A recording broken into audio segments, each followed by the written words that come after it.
কারো দরজায় গিয়ে বলবো না ভাই আমাকে খেলান, হতাশ হয়ে টি স্পোর্টসকে এমনটাই জানিয়েছেন সাব্বির রহমান রুমান।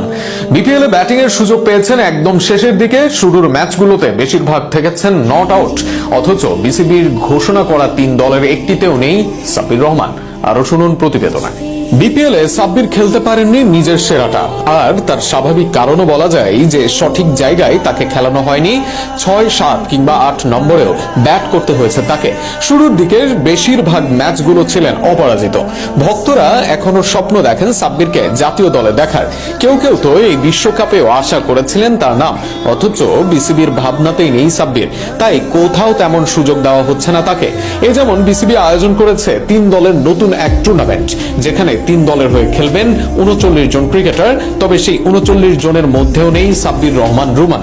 টি স্পোর্টস এর ক্রীড়া সাংবাদিক রিফাত এমিলকে দেওয়া ফোন কল সাক্ষাৎকারে এ নিয়ে হতাশা প্রকাশ করেছেন সাব্বির রহমান। সাব্বির বর্তমানে দেশের বাইরে রয়েছেন নিজের সন্তানকে নিয়ে, তবে সাব্বিরের সাথে যোগাযোগ করেনি বিসিবির কেউই। সাব্বিরের মতে তাদের প্ল্যানেই নেই তিনি, তাই তো তার সঙ্গে যোগাযোগ করা হয় না। এক পর্যায়ে হতাশ হয়ে বলেন, কারো কাছে যাব না, কারো দরজায় গিয়ে বলবো না ভাই খেলতে নেন। প্রসঙ্গত 3 দল নিয়ে মাঠে গড়াচ্ছে বিসিবির নতুন টুর্নামেন্ট। ধূমকেতু একাদশের অধিনায়ক হিসেবে থাকছেন বাংলাদেশের টি-20 দলের অধিনায়ক লিটন দাস। নাজমুল হোসেন শান্ত নেতৃত্ব দিবেন দুর্বার একাদশকে। আকবর আলী অধিনায়কত্ব করবেন দুরন্ত একাদশের।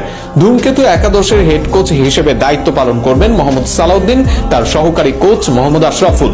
দুর্বার একাদশের হেড কোচ মিজানুর রহমান বাবুল এবং সহকারী কোচ তুষার ইমরান। দুরন্ত একাদশের হেড কোচ হিসেবে থাকছেন হান্নান সরকার, সহকারী কোচের দায়িত্বে রাজেন সাল।